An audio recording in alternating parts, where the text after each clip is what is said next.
Okay, we are going to go ahead and get started. Hello, everybody. My name is Jessica Evans. I am your EPA Community Involvement Coordinator for the site.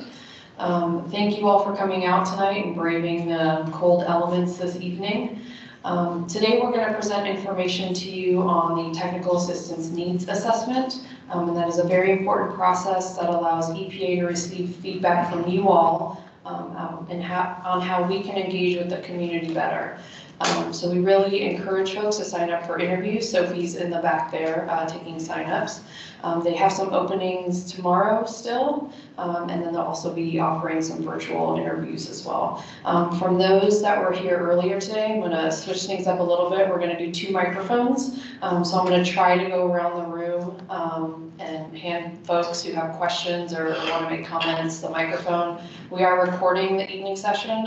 It'll be posted on the EPA Region 7 YouTube channel, so that information will be sent out as well for folks who couldn't make it tonight. So I'm going to turn it over to Haley with our contractor, and she's going to get started on the presentation. Thank you very much. All right, good evening, everyone. And thank you for all coming. I know that it's frigid outside, and I appreciate you all being here after a long, hard day of work. As Jessica said, my name is Haley Gannon, and I work for a company called STL. We're a contractor with the U.S. Environmental Protection Agency, or EPA. Next slide.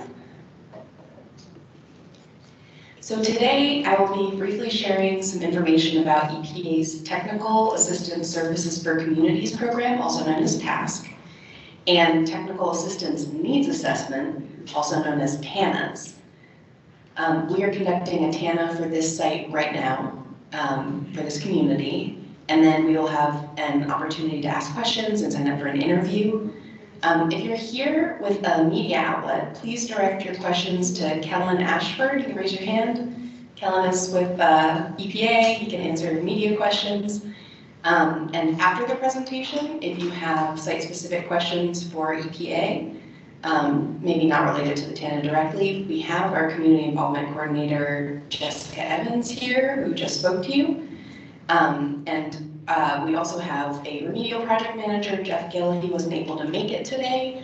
But if you have some questions about more of the technical aspects of the site, some of the cleanup stuff, the remediation stuff, he's going to be the one who can answer those questions.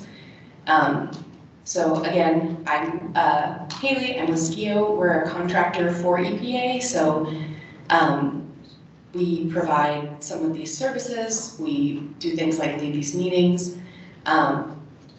And as also here today is my colleague Sophie. You want to wave? Sophie is taking the sign-up sheet, and we'll be getting those interviews.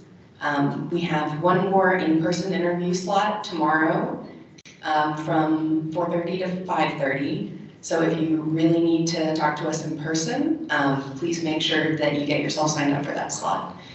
And I wanted to explain a little bit more about what my firm does and our role. So the TASC programs services are provided independently through a contract with my firm, SKIO Solutions. So we're kind of working for EPA. And this is a Superfund site. EPA is making sure all of the CERCLA laws are being followed. But this is a PRP lead site. PRP stands for Potentially Responsible Party. And in this case, that's the Army Corps of Engineers. They are not present tonight. This is an EPA meeting. And we're primarily going to be talking about this TANA. So our program services are provided through SKIO Solutions. The TASC program started in 2007, with SKIO being awarded the first contract. SKIO's contract was renewed in 2013, and then again later this year. And our current contract runs through July of 2026. So that's a little bit of context. Next slide.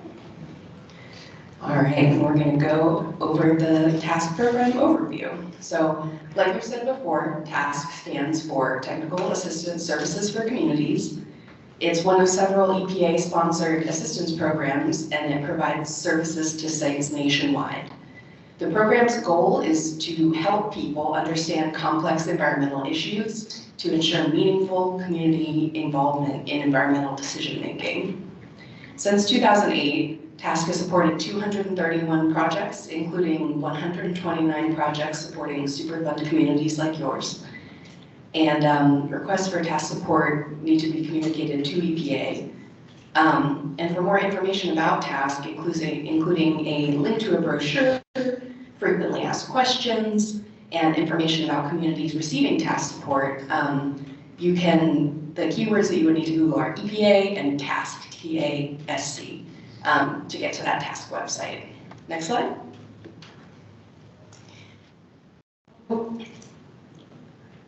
Sorry, next slide. Thanks. Here is a short list of some of the services that TASC can provide. So reviews, that scarf is getting too hot.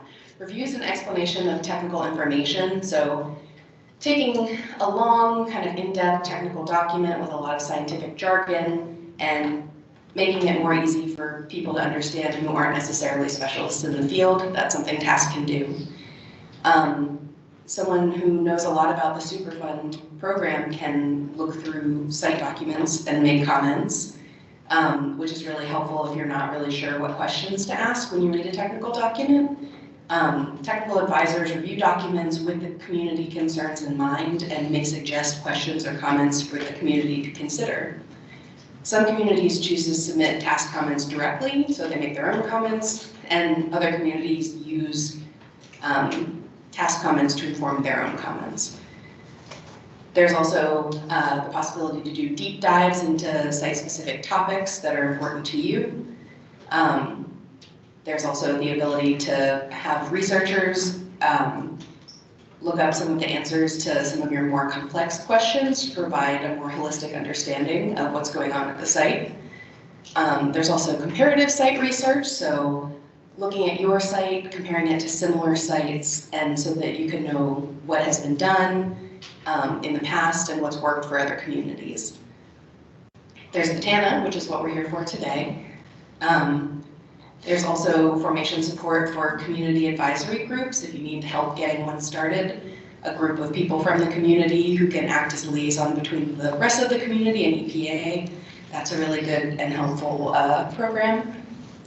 There's also the ability to facilitate meetings or mediate conversations. That's something that TASC can provide as well as creating original site-specific materials to send out as outreach. So those are some of the examples of things that we can do. And if you have more specific questions about those later, we can certainly talk about that.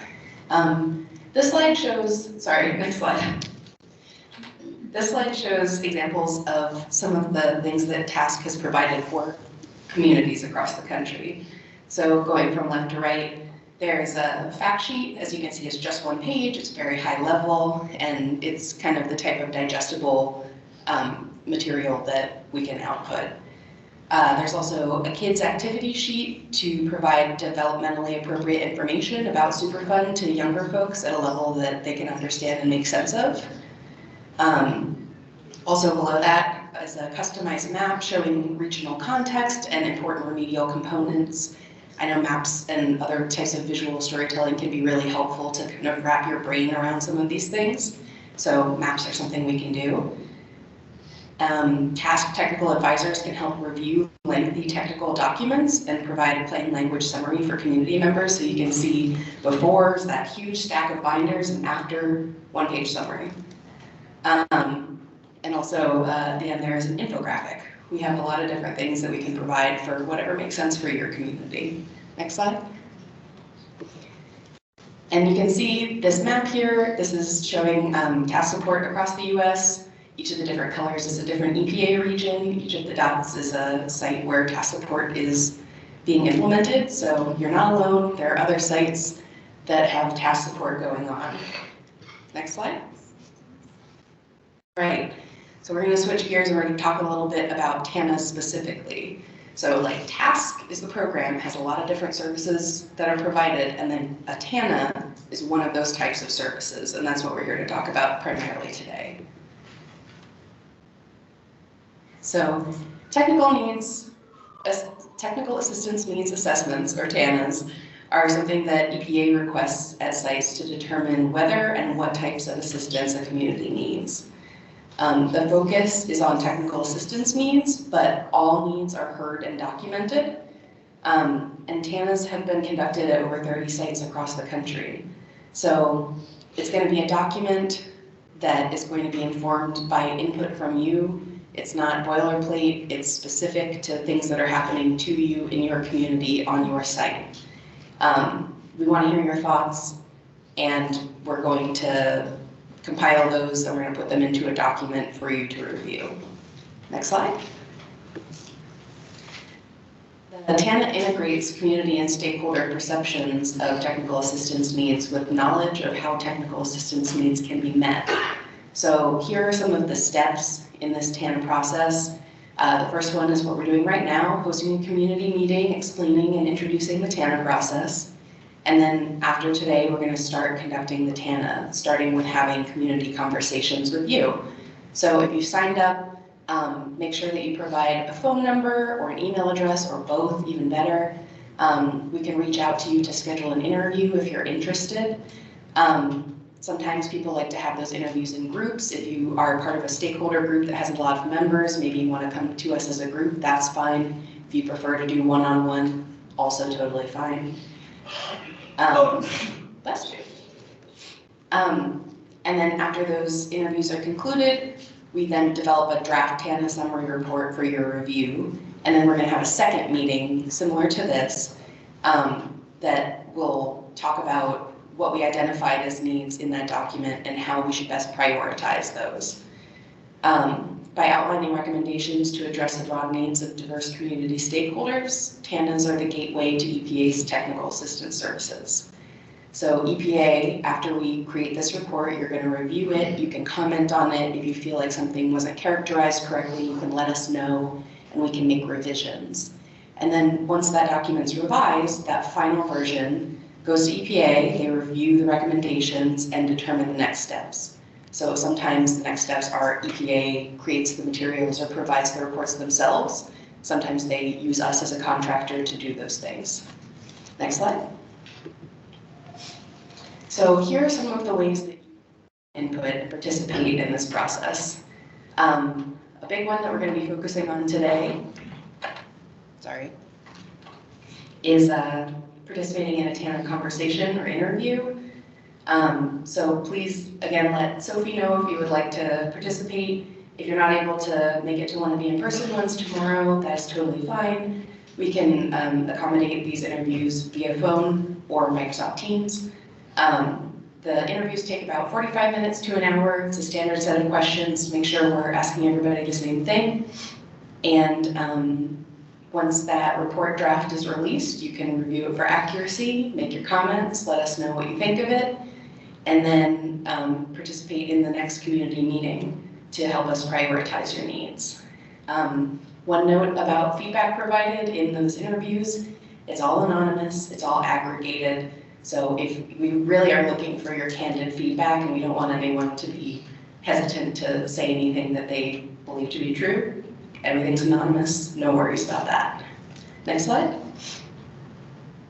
All right, I know that was kind of a speedy presentation, but I think we got the basics. We are now going to open the floor for questions. How long are you going to conduct the interviews? How long are we going to conduct the interviews? That's a good question. We've got the in-person interviews are all set up for tomorrow, right?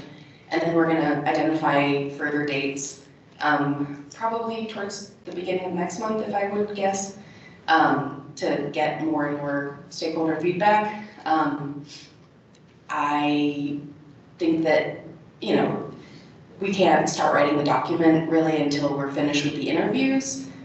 So we don't want to hold the document up too much by pushing the interviews out more and more, but we do want to make sure that we can get a good cross-section of feedback from a lot of different stakeholders. Will you be able to provide us a cutoff date at some point? Let's see. I'm sure she's asking because we want to refer to other people that weren't able to come here tonight, but will want to participate for sure. Yeah, I mean, Yeah, so if somebody wants to participate, we're not going to cut them off and say, well, this is the cutoff date. Sorry, you missed it. You guys Well, can't I mean, participate. that's what she was asking, if there was any specific date, so we can just tell our friends that were referred Sure. to, you know, if they're interested in doing it, they said they have your entry in by this date. You mean cutoffs to sign up for the interviews or cutoffs Just to to do the participate? interview itself. Yeah, So they, you know.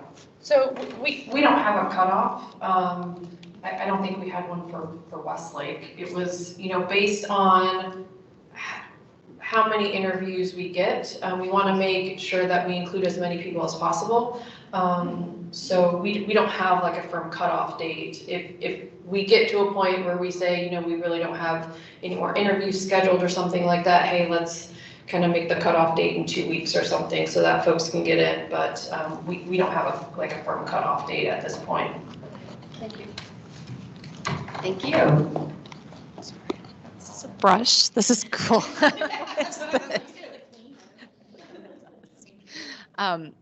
What happens if the Army Corps of Engineers looks at this and says, screw you guys, we're not taking any of your recommendations, you're EPA and we're the Corps?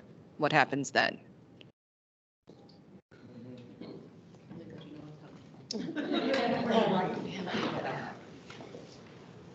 I know you gotta be careful and we recognize that.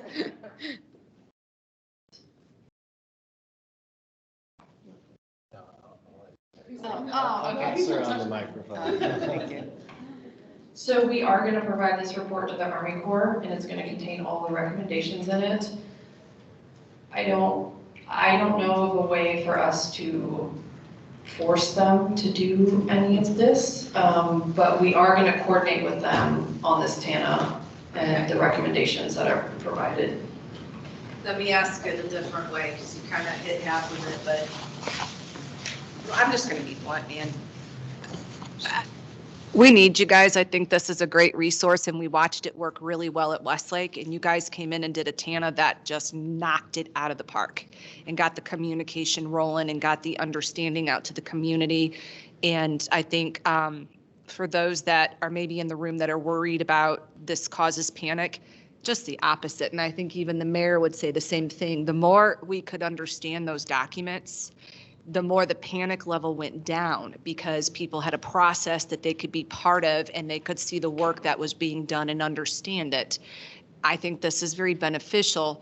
I commend you for doing it. Thank you for listening to the community citizens. I'm just concerned that you come out with a great thing and the other agency flips you off. And yeah, and that's, you know, that's my fear. And I think you keep doing it, please, and we will help get people to you. But I do want that documented that I really, I'm a little disappointed that maybe there is somebody from the Corps here tonight. I really would have liked to have seen somebody in attendance and just to show the willingness to coordinate. Yeah, thank you for that feedback, Dawn. And that's something that you can provide, you know, if you give an interview that can be documented in the TANA and that can be shared with the Army Corps. Because I think it's an awesome resource and I think it's really, yeah. Oh, sorry. Can you please tell me a little bit about what it means to have meaningful community involvement? Can you please tell me first why it's important for meaningful community involvement and why that's important under CERCLA? And then the second part of that is what makes community involvement meaningful versus not meaningful community involvement? And can you kind of speak to both of those aspects on the second one? So it's important to have meaningful community involvement because every site is specific, right? So, you know, even this site is so different than Westlake. And so we want to have meaningful community involvement to involve the specific stakeholders at a site, get their feedback, and that's why this TANA process is really important because it kind of focuses in on those specific community members, stakeholders, and other members of the public to get their feedback specifically. And so this TANA isn't going to look like Westlake's TANA because it's going to kind of zoom in on what this community needs from the federal agencies that are involved with the site to participate in the Superfund process. Not meaningful, if I could, you wanted me to define not meaningful community involvement. So there are certain points in the Superfund process where it is required to have community involvement. And then, you know, there are things, so those have to be done per the regulations. But I think kind of going above and beyond that is kind of where we get into the more meaningful involvement. So like the TANA process, and this process was started because members of the community requested it, right? So you guys said, hey, we need this process at this site. So that's why we're here tonight. I mean, trying to define not meaningful involvement, I would kind of say that they wouldn't take any, you know, do public presentations or make decisions without community input or things like that, just as an example. So a community, to kind of wrap that in a bow, community involvement then should be very reflective of the community, and therefore their words and goals and ambitions, hopes, dreams, those kind of things should be reflected in a community involvement plan to make it meaningful versus we are now checking the dot that we have had a meeting. We are now checking a dot that someone has held the microphone and spoken into it. Just it's like different things. Haley has an example.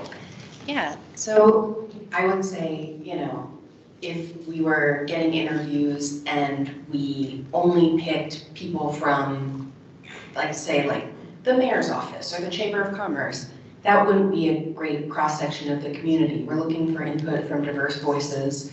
We want to hear different opinions. We're not just looking for people to tell us what we want to hear. We want to hear from you. We want to get, you know, a good variety of different people, and we want it to help inform how the process moves forward.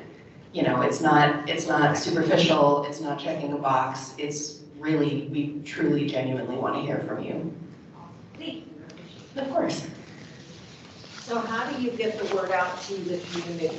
I grew up in Wedgwood, in Florissant, played in Coldwater Creek.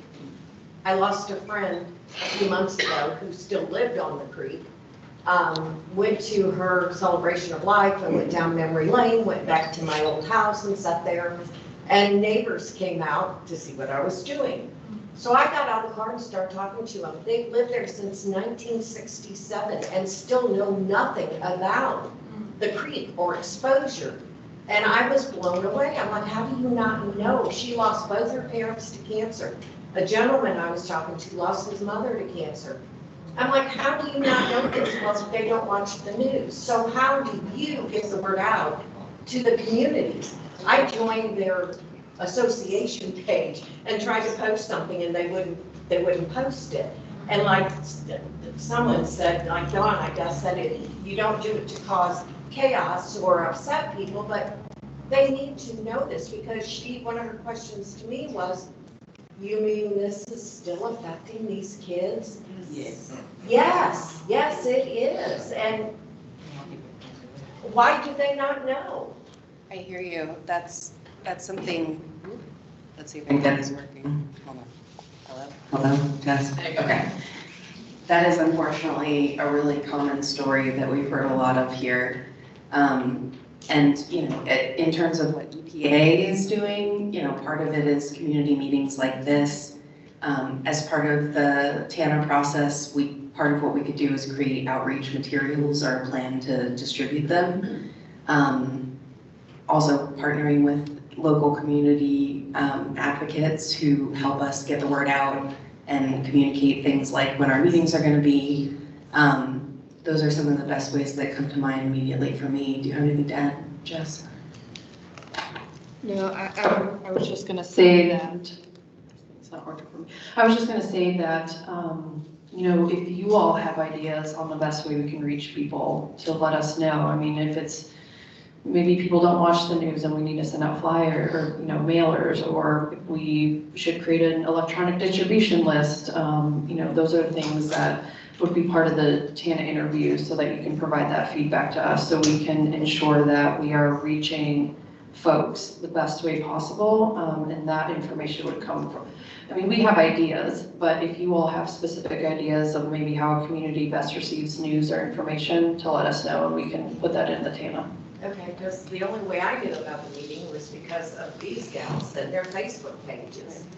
If they're not on Facebook and they don't watch the news, We gotta get the I think word it's out all of the somewhere. above. Radio Yeah, it sounds like this community might need a multidisciplinary approach. And that's part of the questions that we ask in the interviews is, what is the best way to get information to you, right? You know, my colleague and I, we came in here from Virginia. We don't live in your community. So we're trusting you as the experts on your own community to help us fill in those knowledge gaps that we couldn't otherwise do without you.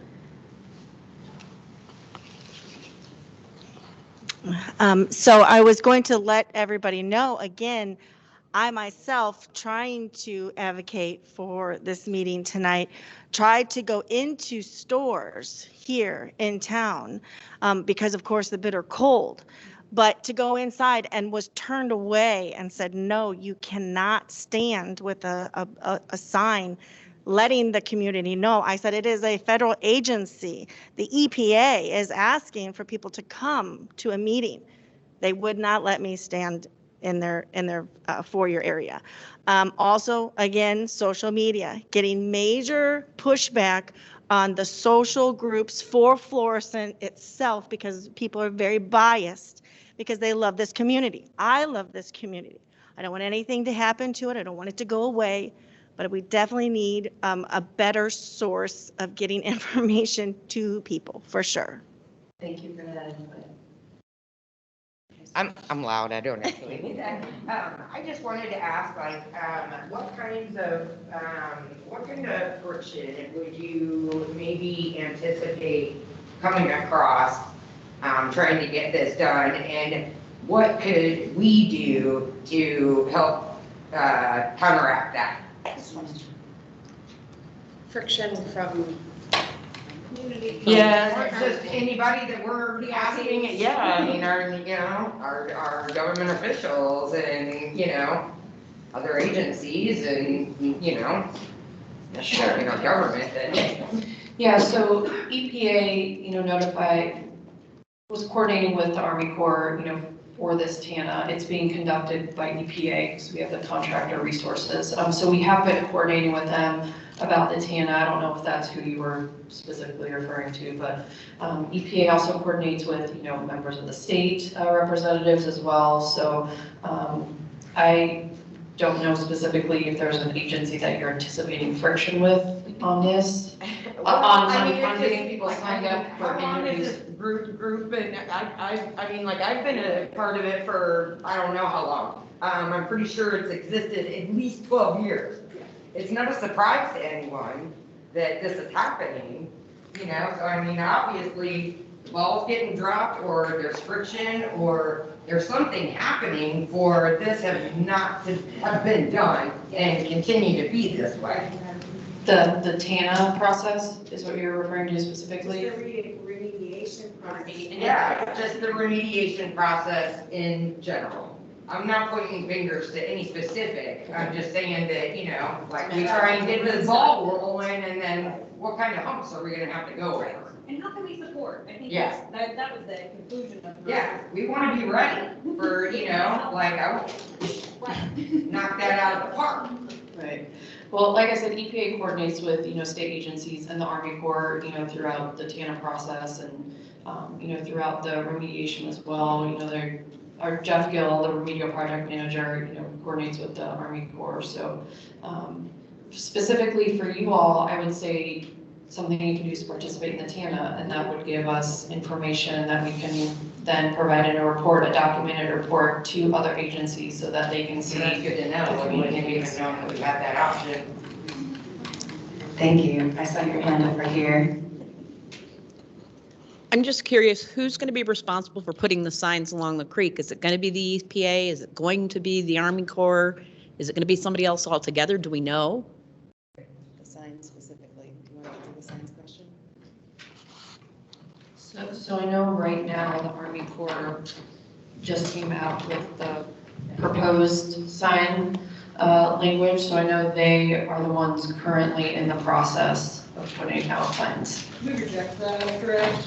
I heard that. Can we cover the signs with radioactive and, there's nothing about it being hazardous. And No, so that's like the whole So I'm hearing that the signage that the Army Corps is planning to put up is not being received well by the community. Absolutely. I totally understand that, and that's something that we're absolutely gonna plan to include in the TANA. That's important information. And, you know, until it's in this recorded document, it's kind of like, well, I heard, well, they said, well, but we're gonna make sure to make a point that the people in the community, the overwhelming majority that we've talked to at least so far, don't seem to believe those signs are adequate, and maybe even make suggestions for what would be adequate signage in your view.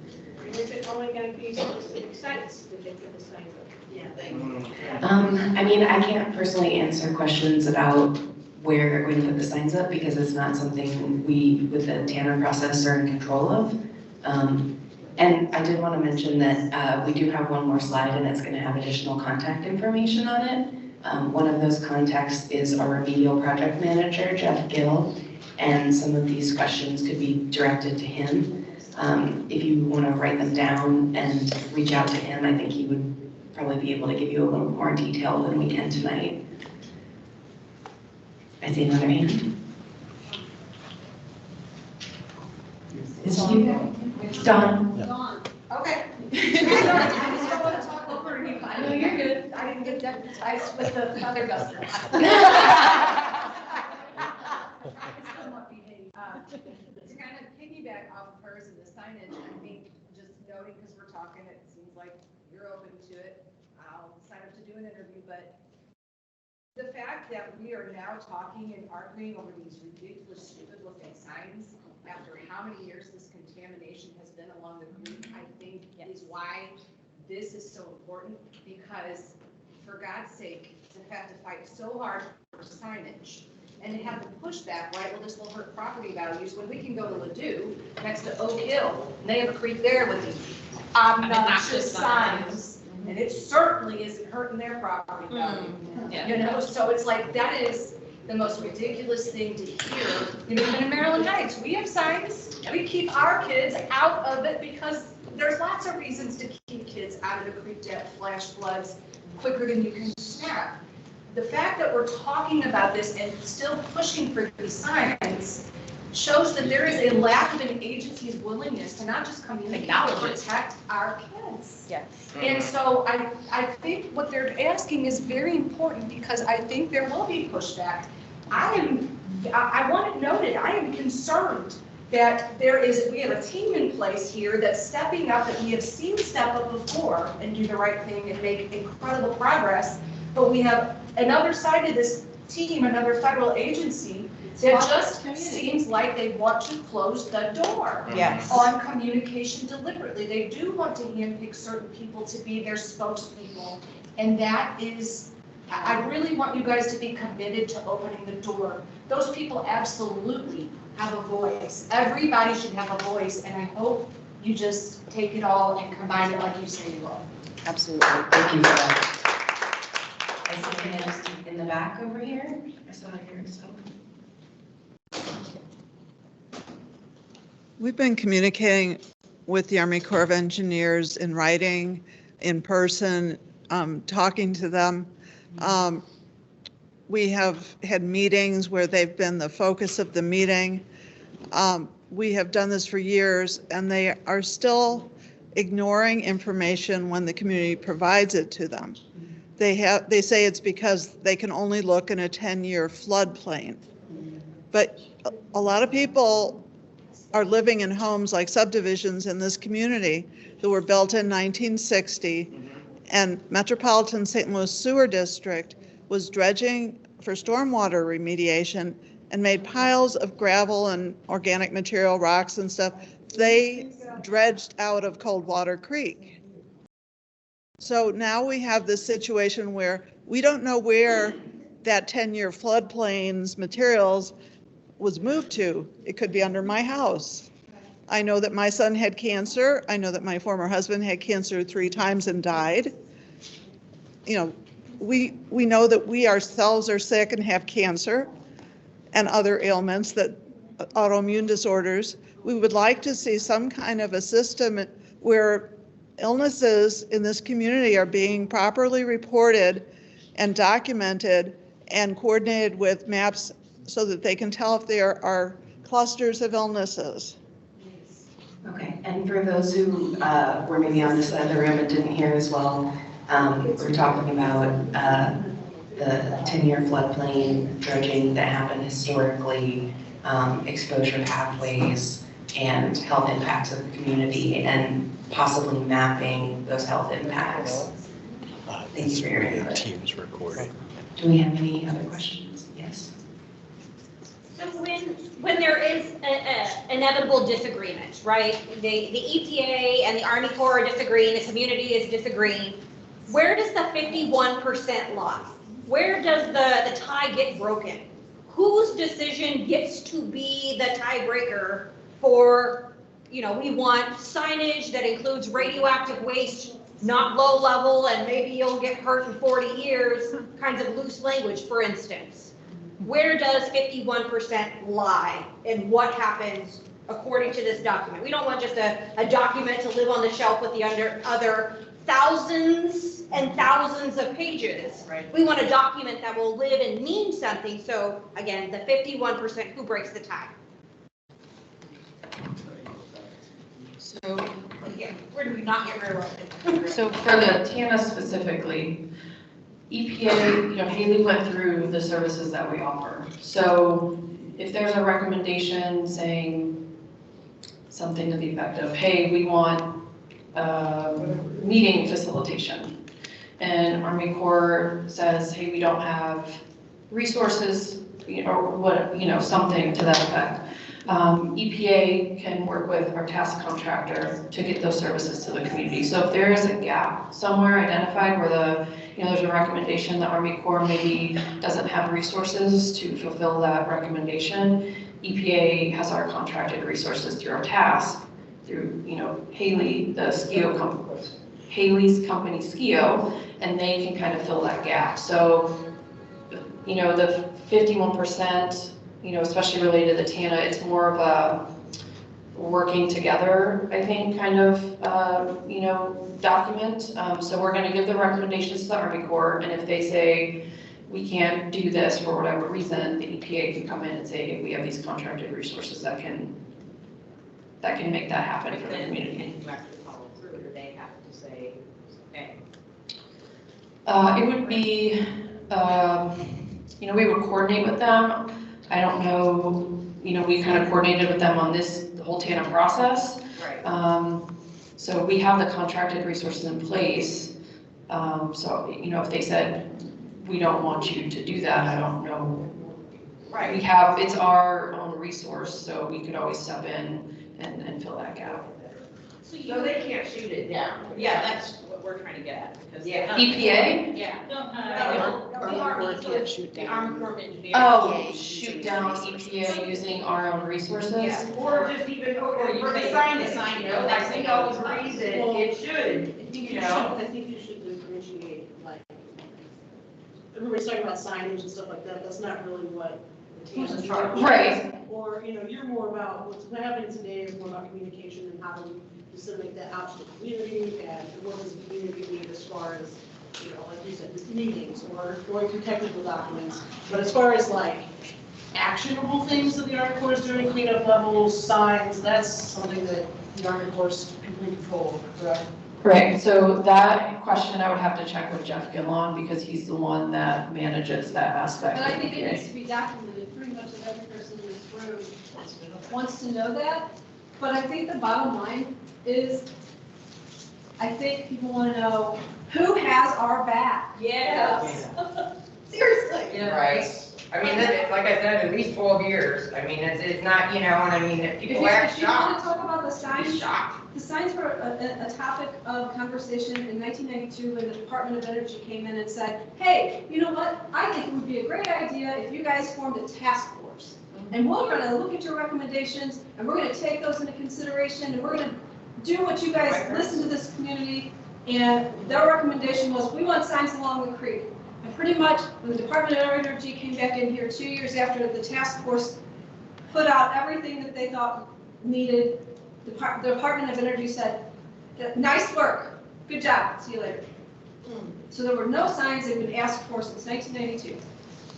So So as far as community engagement from the EPA side, this is, our kind of first step in getting that process started through learning from you all about, what you need, to understand technical information regarding the site, outreach materials, and things like that. Can someone, we see if you were at whatever, now I can't think of the Army base, and you have the water. Yes, can you not do something like that for people that lived in Florissant, that grew up with Coldwater Creek, that grew up with radiation exposure? Call this number. Can you not get word out like that? That seems to be doing something, and I understand that's lawyers doing it, but is that a possibility to get the word out to more people? You mean for just meetings, like through televised? Like an informational line? Yes. Kellen's with our public affairs. Do you know if there's any resources? I'd help man's phones, just to help get the word out. Off the top of my head, I'm not sure, if EPA's ever had like a phone line, but what I'd tell you right now is, schedule your interview with SKIO and bring that up so it's documented, because if that is something that is documented in the report and you're not the only one that's bringing it, maybe that's an option that EPA is able to look at for the future. And Jess had mentioned mailers, pamphlets, those are some other avenues that go beyond radio broadcasts and print journalism, because like we've said, not everyone watches TV, not everyone reads the paper, and not everyone listens to the radio. So it could be a potential mechanism to reach people that aren't being reached. Yeah, so definitely, I'd encourage you to take that idea up with the SKIO contractors so it's documented in their report. Okay, so everybody else mentioned that. We look forward to interviewing you and hearing that repeated. Yes? So who owns the creeks? Who owns the creeks? That is a great question. Do you know who owns the creeks? I know that in my experience as a cartographer, usually creeks are demarcated as the property of the municipalities they run through. I'm not really sure in this case. But if you have an open GIS data portal, they might have parcel maps on their website, and you can go to the map and click on the creek and see who owns it. That would be my suggestion. So, if the city of Maryland Heights wants to do anything in the creek, okay? Dredge it out, clean it out, put another pipe in, we have to get permission from the Army Corps of Engineers. That I don't Yes. know. Do you know the answer to that? That's a fact. This is the mayor of Maryland. Oh. Okay, I apologize. So, if I have property that I own, and it's got a known problem on it, and somebody gets hurt because of that known problem, and I haven't taken proper precautions to keep people off of that property, then I'm responsible. Yes. Okay? Right. We're with you, we're with you. Yeah. We're with you. And that's what we It's just like expected your of our house. other. That's the problem. It's like your I house. don't own property. I said I don't own property. I'm a millennial. But I understand what you're saying. I understand in terms of liability. So just like the lady saying there that people don't know about the creek, I don't understand why they just don't put signs up. Yeah, we've had some questions about There's no disclosures. reason for it. No reason for them not to. You know, if the city of Florissant or the city of Maryland Heights is negligent by not putting a stop sign up where it's a known intersection that there's accidents at, and the accident happens, and you get a smart lawyer, they will sue the city because you didn't follow the traffic codes and all that. That's fine, Mayor. Your line of reasoning is sound. I can't speak to the legal. So where's the lack of responsibility? Where's the accountability? That's what I'm saying, I mean, the ball gets dropped somewhere, or there's a humper ball somewhere that we gotta, and we just get stopped. Yeah. So excuse our, Finger pointing of who's responsible and who's gonna pay. Yeah. Oh, passing blocks, yeah. That's the problem with this whole situation. And it runs Instead through of- multiple municipalities. Instead of somebody standing up and saying, yeah, I did it, I'm responsible. Well, of course, it's already. We committed slow genocide, we need to make it right. Yes. So here's a picture of the signage. I Wait. mean, this is ridiculous. Okay, you're gonna have to put it down. Oh, sorry. Please don't enter. Please don't enter. This is the sign. But if you do decide to enter, There's- scan the QR code to find out what you're not supposed to do. A scan code. I'm assuming that you have a That's a cell scan phone code. and internet access, which no one even has. I Yeah, It's not gonna help a understand. child that can't read. Yeah. Children are going in these creeks. I'm hearing that the signage needs to be understandable across languages and across reading levels. That has nothing that says it's dangerous. No, Do there's not no go direct there. advertisement for fish wrap. It is, it's marketing. Yeah. Oh. Signs near the creek that say, do not fish. With a big X on it. Yeah. Why is our sign like that? Right. So I'm hearing that there are areas that have fishing advisories with a very easy and easy to understand sign. And you're asking why your signage can't be like that. That is something that we can definitely put into the TANA. That would be a question for the Army Corps. I see your hand over here. This is gonna complicate. Oh, I'm sorry. Let her go It's ahead. gonna complicate it a little bit because Coldwater Creek has been rerouted so many times. Come on, that's, my question is, why is it just around Florissant? I'm from Kinlock. Robinson is no longer there. Kinlock is no longer there. Ferguson, Florissant, all the way, the first map I seen, excuse me, it went all North County to the Mississippi River. Still does. But when you tell people, they don't know, and I'm like, I don't understand. And I work for a company that's backed up to the creek on certain spots. And for years, they never told us not to drink the water, not to wash your hands, not to use the bathroom.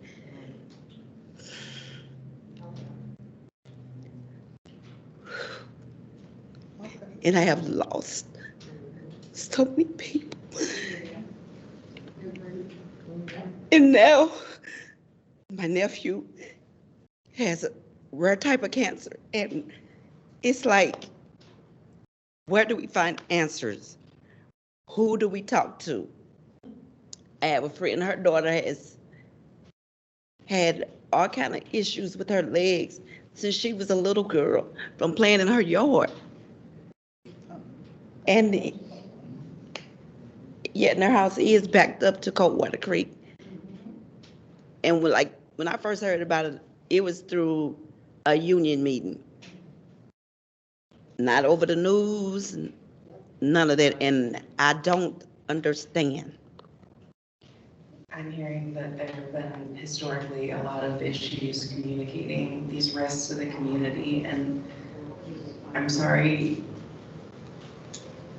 Personally, I know that you know that, but I understand how much loss this community has suffered and for how long.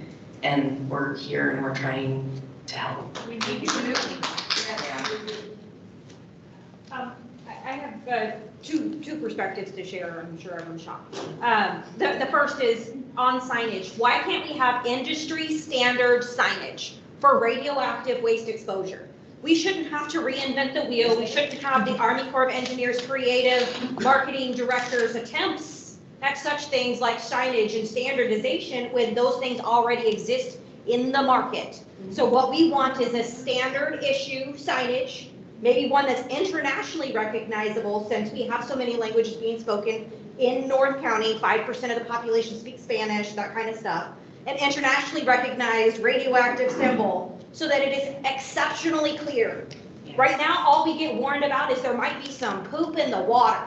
And I'm telling you, that ain't enough to make kids stay out of the creek. But kids began recognizing brand logos at age 6 months. They can recognize Coca-Cola and Taco Bell. Best believe they will recognize a radioactive danger symbol because it's created to warn people and express danger, whereas the creative license from the Army Corps of Engineers, man with a question mark and a shovel, really just looks like the entrance. Yeah, the entrance to a scavenger hunt or something else that could be even more nefarious. Yeah. And so, and then the second point I'd like to make is that it's, again, not that we haven't been told, it's that the information has been deliberately misleading, deliberately not looking for the needles in the haystack. Right. In '87, the entire creek was dredged and replotted for flood control. It wasn't just the average Joe that decided to go digging in the creek and control the flood. That's the Army Corps. That is literally their job. And so what they told folks, including like the folks at the Shrine, one of the oldest historic places here in Forest and in this side of the Mississippi River, was that this would protect them from a 500-year flood.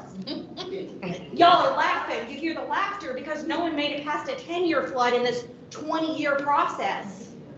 Sorry, 30, almost 40-year process, to get to where they would have flood control. And so what was done at the airport to mitigate, create remediation under the guise of flood control has created flood problems in the backyards, like what you heard described just a moment ago, for the communities way far down the creek that don't think they were in the hot 3-mile radius that the Army Corps and Department of Energy would recognize. Well, they might not have been at one point. They might not have been at one point. So the Army will then tell us that this knowledge is historical and not provable, even though they're the folks in charge of doing that kind of remediation in 1987.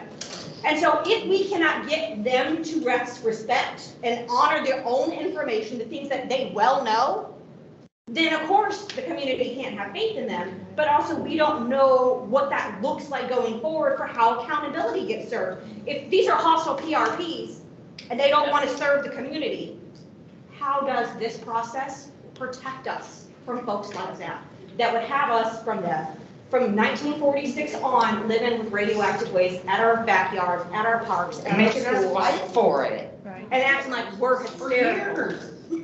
And yeah, I mean, I think I was labeled, what do they call it? One-upper. I was a one-upper, because anytime anybody had a diagnosis, I was like, oh, yeah, I know about that, unfortunately. You know, up to 50, how many we got? I mean, it goes on and on. Yeah, you're a hypo, you get gaslit by your doctors. Right, friends? Right, friends, yep.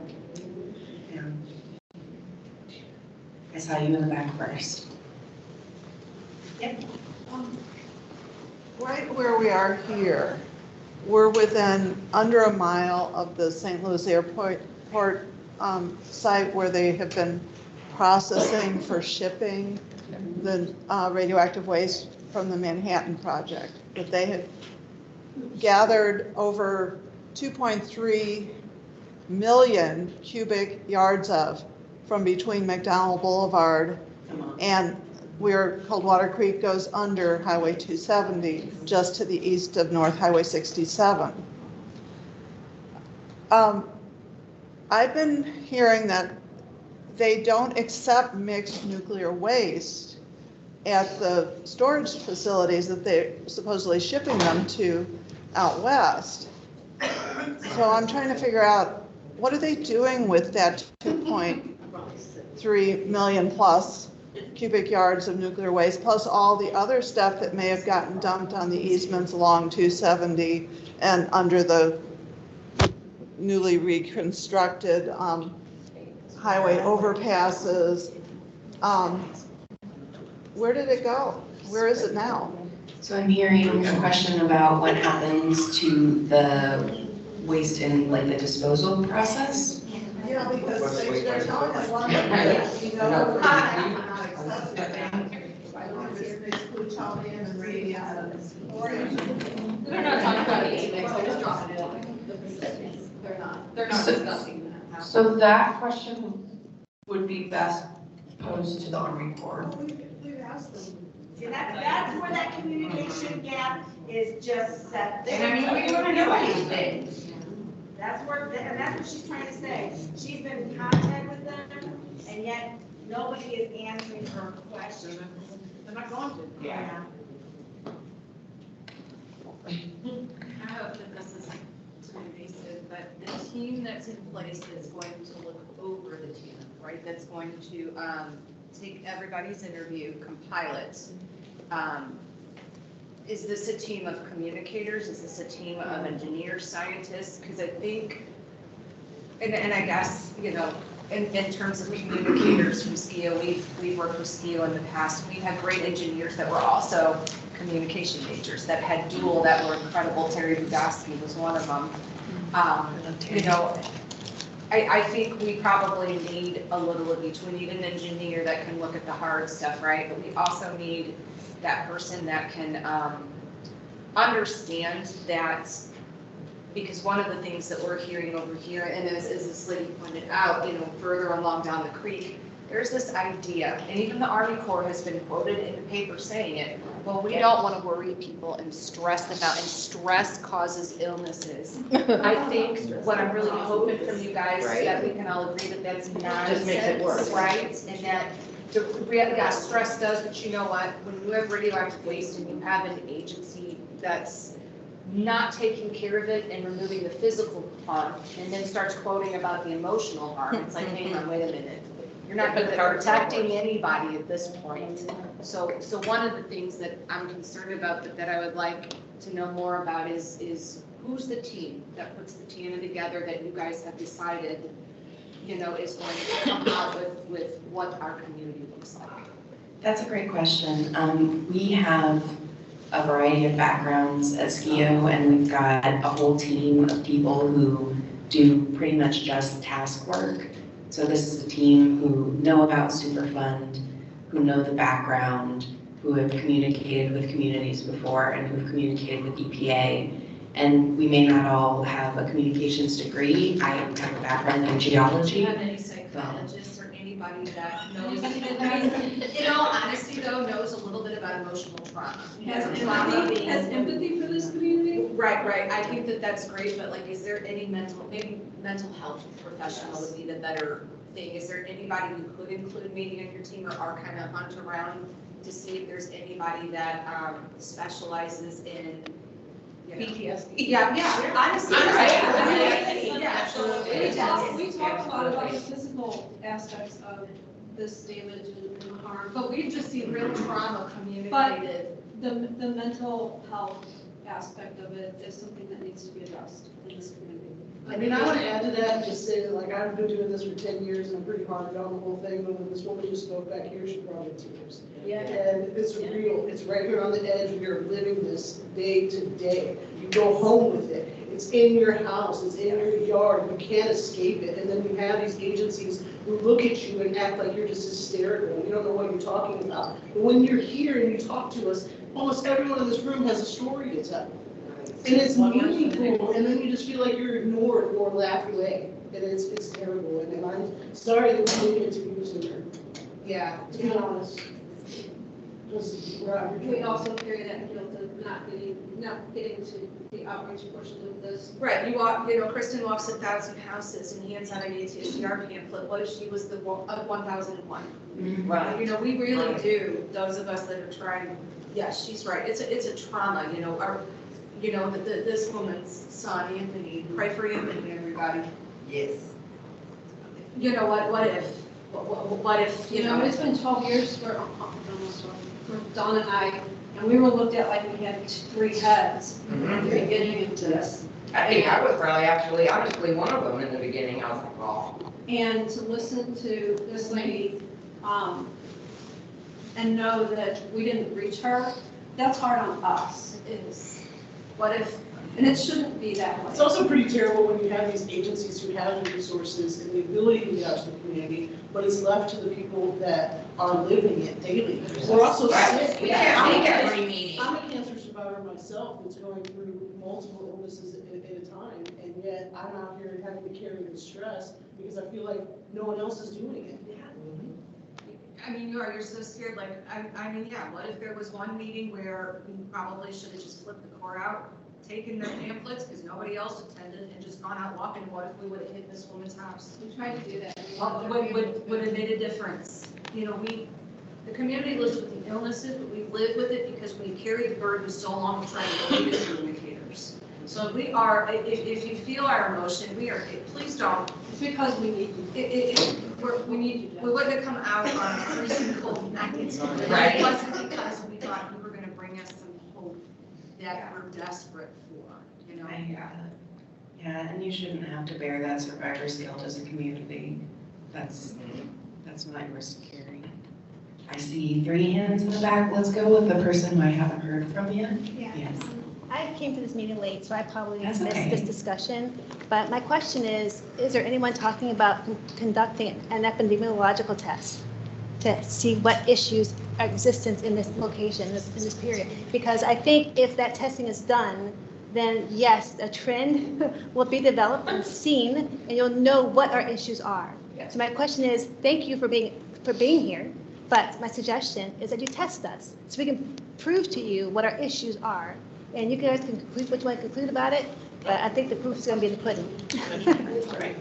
It has been done I think already? the CDC started. Yeah. Cancer, autoimmune. Yeah, the CDC and before any of the questionnaires, anybody that I would come across, like, you know, that I grew up with in high school that hit me up 20 years later and, oh, you're Was sick it the too. CDC or was it the Facebook group, the Coldwater Creek Disinfects group? Well, both, but when people don't know, like, where to register, where to go to let folks know that, you know, they're sick or struggling with these things, I would give everybody the link to the CDC.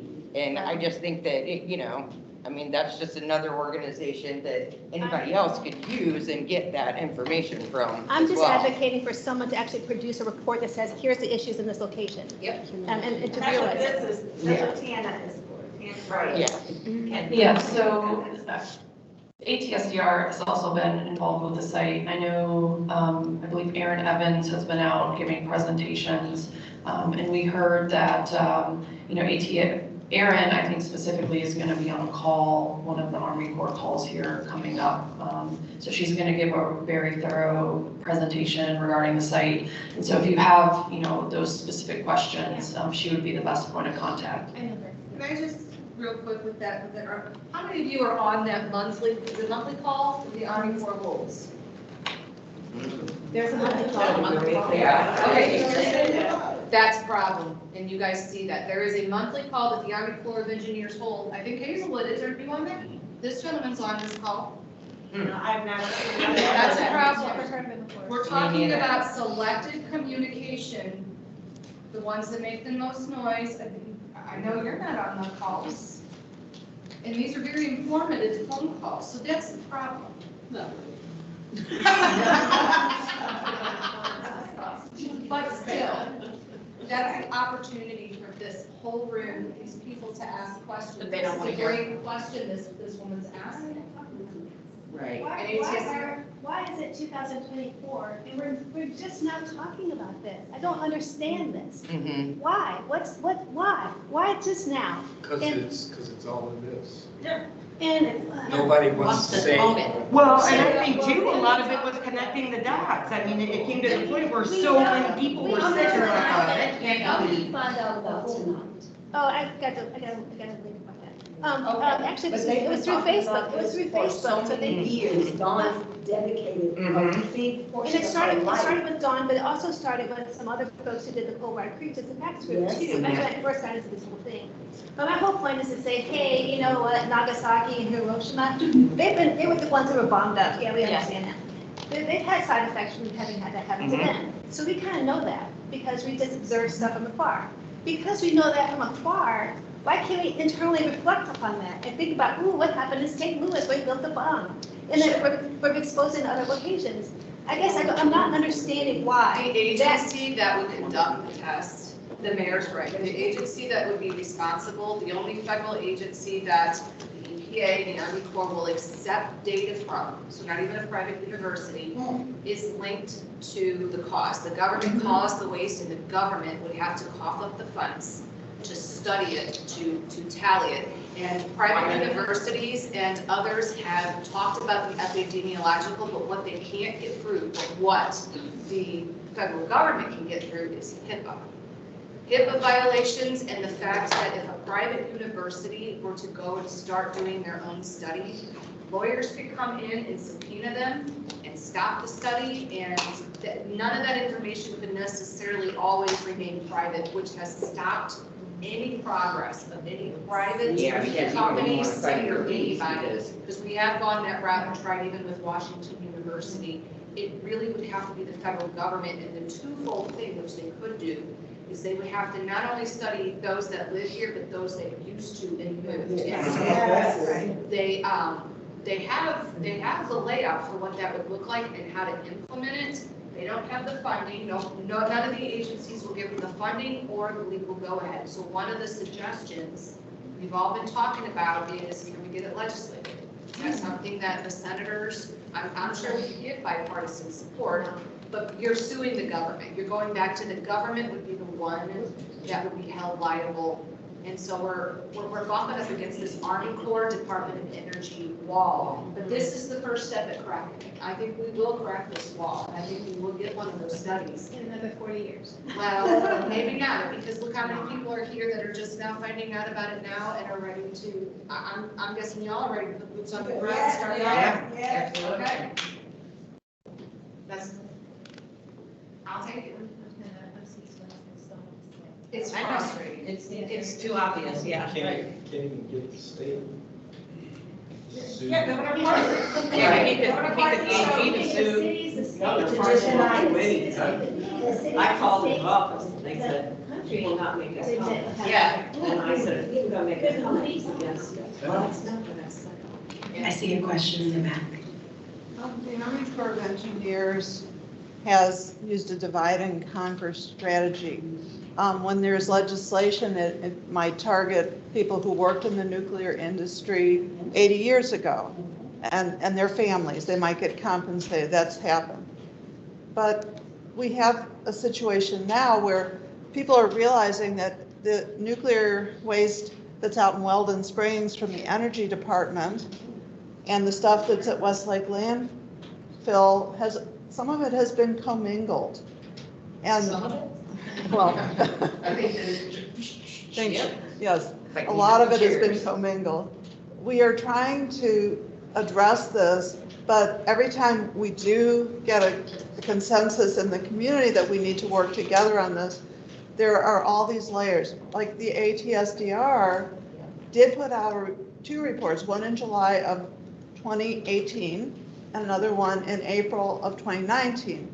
They were written by Erin Evans, who is Army Corps of Engineers. She's a public health specialist. She's ATSDR. She's not. She was definitely working for the Army Corps of Engineers. She's always worked for the CDCs, the ATSDR, that's the outfit there. That's not true. She is Army Corps of Engineers. I'm really Okay, next one. So from my knowledge, because she works in our regional office, Erin Evans is with ATSDR. She wrote the ATSDR report, but she actually was a sergeant in the Army Corps of Engineers, and she wrote that report. How? Recently? Because she, so Erin is a commissioned officer with ATSDR, and that's how I've known her since I've been with the agency. And she wears that outfit that looks very similar to military, but it's. Right, she wears a military uniform because she's technically a commissioned officer through ATSDR. I don't know her background, if she's ever worked with Army Corps of Engineer, but since I've known her, she's been with ATSDR. You can ask her. Okay, yeah, I believe she's gonna be on a meeting, the Army Corps. She's coming as an ATSDR representative for an Army Corps meeting, to present information to the public, so she'd probably be able to answer that question. Thank you. Can we talk a little bit about what is appropriate communications coming from the Army Corps of Engineers, since we're talking about problems? I would like to assert that the Army Corps of Engineers has had incredibly inappropriate communications with the public, not just because of the misleading information, deliberately lied information, inaccurate information, but also drawing upon the use of their platform to otherize the community, to create hysterical narratives for the community, to come out of nowhere and downplay the concerns people are expressing, but also to not identify themselves as an Army Corps of Engineers spokesperson. So recently, Jeremy, who is part of the Army Corps of Engineers, half part-time PR person, not only found himself onto a public page to post an article calling community members related, talking about Jana Elementary, hysterical, but also went on to like further that analysis that there was not science involved, despite all of us well understanding sample data by the time we had brought it to our school boards and things like that. But in other instances, coming on to when people are expressing frustration with the lack of transparency, coming out of the woodwork nowhere to say, oh, the Army Corps is plenty transparent, but also furthering this idea and narrative that people should be shut down for having some very critical ways that the Army Corps could do better. And I think that that is inappropriate in community to community spaces, online or in person, without formally recognizing who they are and acknowledging what they do for a public and private entity. So if they're in their public space and this is their off time, then whatever. But if they're in official duty or time that they should be in an official duty and capacity, I think that person needs to be explaining who they are and why they would have such a perception, in order to make sure that that information is clear and accurate, because otherwise it is an abuse of their power and place for this community to do that level of disservice. Yeah, that's an important point. I think that we should definitely include that in our document. I don't personally know if there are specific legal standards for appropriate communication, but I think the standard, and I don't know if that's legal practice, but policy practice is usually to recognize yourself as somebody representing whatever organization. In research, you would acknowledge your biases or where your money and funding came from. So if, from 9 to 5, I'm working for the Army and that's where my dollar's coming from, then I think I need to say, I'm employed by the Army from 9 to 5, and this is how I feel about life from 9 to 5 according to the Army. yeah, I can understand that there would be ethical concerns with that sort of communication. I hear you. Do we have any more questions? Yes. So I see Haley's name up there, Jessica's, but not Jeff. Where's Jeff at? Yeah, Jeff's top right corner. I meant like at the meeting. Where is he at? Jeff was not able to make it today. I'm not sure what his schedule is, but. And then also another question. We were talking so much about the Army Corps. Did you guys even mention to the Army Corps that we have meetings like this? Yes, they were involved in coordination with, beginning this TANA process. And were you aware that they were not going to come or no? Coming to this meeting, not me personally, no. Do you know if, meaning your task force, did they recommend them to come or encourage them to come? So, yeah, they were made aware that we were having these meetings. And I know we were coordinating with them as we were setting these up.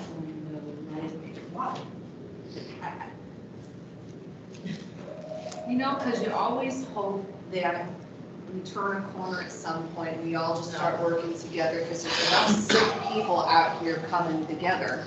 But that's the thing that's really hurting my heart tonight. I'm just so discouraged. I know I looked a little bit online. I tried to watch the online one earlier, and I didn't see that you couldn't see a whole lot. I just cannot for the life of me understand why a federal agency tasked to do this wouldn't at least want to come and hear what everyone has to say.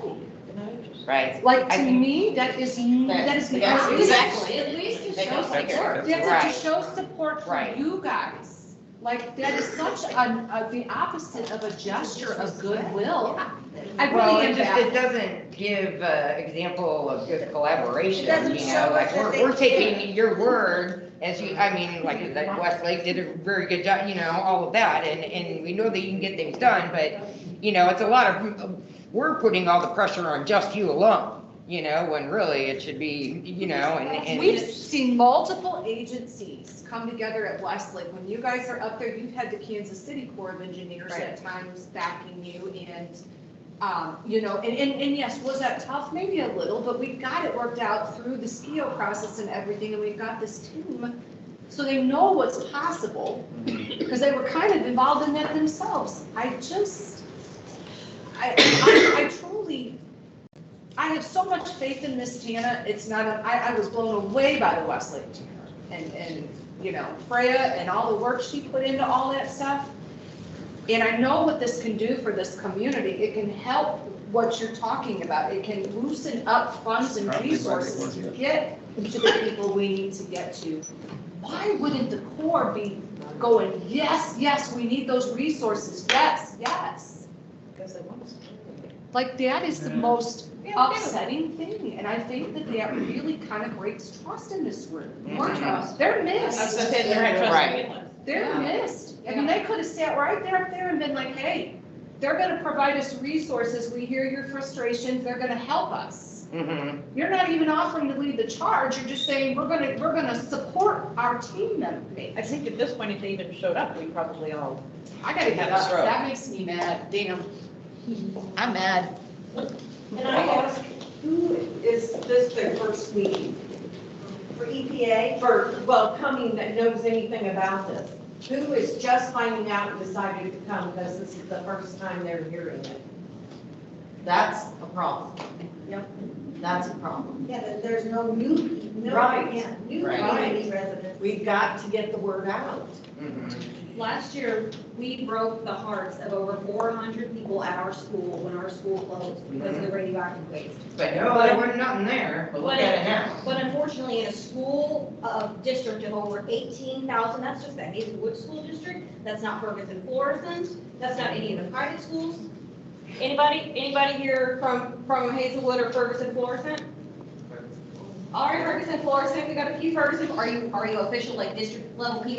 Yes. All right, I appreciate you guys. Well, I mean, we're Ferguson Florissant. No, I mean, like, do you guys work at the district? So we got a few parents from Ferguson Florissant, we did not get anybody from Hazelwood, and we had a school closed. So if the flyers did not go to families directly, for one reason or another, the school district maybe did it, we didn't get it to them in time, whatever the case may be, we really need EPA to pull your brand. Like, hey, we're the EPA, we're here to help, we're doing the right kinds of things, we're trying to get this information out. But that's how you can access this new community. The people that have left, you may not be able to get them out of St. Charles County to come over to Hazelwood in the middle of the night. But you can come to the people that are already here, that have kids here, that are invested in this community, and expect their participation because that's what we do. But we got to have the flyers to do it. And you heard folks here lamenting their own work, their own footsteps not going far enough. But I don't hear the Army Corps lamenting that they never put the door knockers on our doors this summer like they promised us. They showed us the mock-ups, they told us this story, and then nobody got a door knocker to invite us to a meeting. They scheduled meetings on top of our Meet the Teacher nights after our schools closed. They picked our spring breaks to host the other spring meetings. So you hear people brokenhearted that they didn't go 1,001 because it might not have missed a door, but I don't hear that same lamentation about what they could have done to do their own job with their getting paid for. But folks here in this room are volunteering their footsteps and their heart rate to get When jobs we're done. ill, or, you know, I mean. So this is pattern and practice. We have articulated in here a negative, definitive pattern and practice where the Army Corps of Engineers has misled and deliberately harmed our community. and then try to sell it back to us as, look what Uncle Sam's doing for you. You know, we're a little tired. I can understand how that would be tiring and frustrating. Thank you for sharing. You have a question in the back? Where we are now is within a quarter mile of the STEAM and STEM middle school for Ferguson Forest and School District on Dunn Road. They're about a quarter mile from the Letty Avenue site as well, which is just down Graham Road, which becomes Hanley Road. Sending kids to school that close to Coldwater Creek seems like a recipe for disaster at that, the particular age they're at. You know, they're very vulnerable, much more vulnerable at a young age than people who did not grow up in this community. So I'm hearing that it's going to be really important to reach out to the school districts to disseminate information, maybe to both parents and children. I know that we showed an example up here. We have some materials that we created specifically for children to help them understand potential site risks at other sites.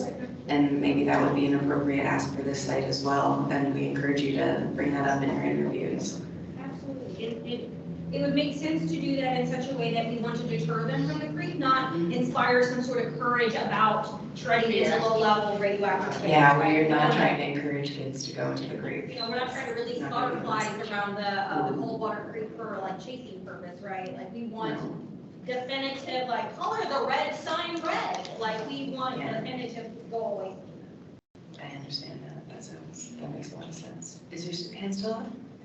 Okay.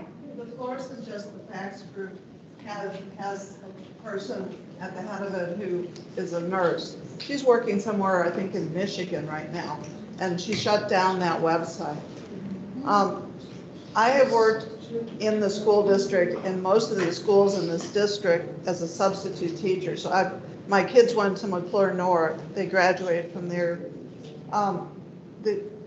That group was formed because a bunch of people got together for a class reunion and found out how many people had died of rare cancers and started to put two and two together.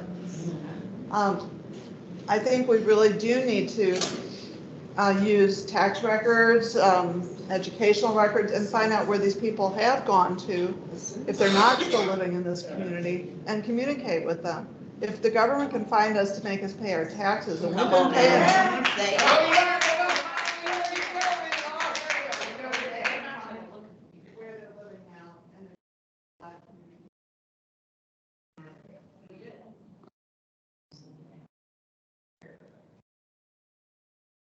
All right, I think that we can maybe have 1 to 2 more questions if we have any. Otherwise, we can adjourn and have conversations individually. Any other questions that I'm seeing out there? No? All right, well, thank you so much for coming today. We really appreciate your dedication.